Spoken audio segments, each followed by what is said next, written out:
বানাবো আমি চিকেন কষা। আলুটা কষে নিয়েছি। এখানে আমি মশলাটা প্রথমেই তৈরি করব। আদা নিয়েছি, রসুন নিয়েছি, লঙ্কার গুঁড়ো আমি পরিমাণ বুঝেই দিচ্ছি, আমার হলুদ গুঁড়ো, ধনে গুঁড়ো। আমি এখন পেঁয়াজটাও দিয়ে দিচ্ছি, পেঁয়াজ আর টমেটো একসঙ্গে।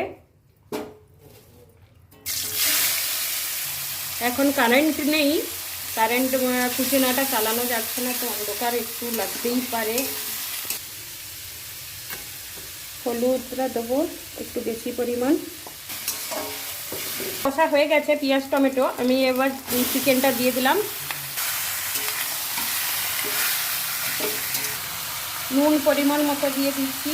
এখন দুটো শুকনো লঙ্কা, ছোট একটা তেজপাতা দিচ্ছি।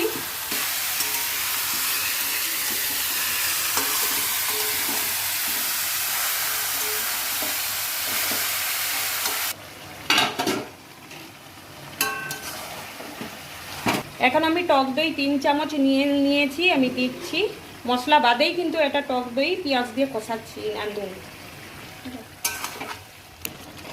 মশলাটা আমি দিয়ে দিচ্ছি, আগে থেকে বানিয়ে রেখেছিলাম।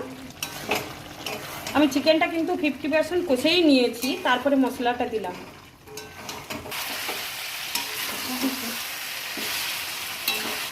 চিকেনটা আমার কষা হয়ে গেছে, কালারও এসে গেছে পুরো। এবার আমি জলটা দিয়ে 2 থেকে 3 মিনিট ফুটলেই হয়ে যাবে। হয়ে গেছে আমার চিকেন, কালারটাও দারুণ এসছে, খেতেও খুব টেস্টি হবে।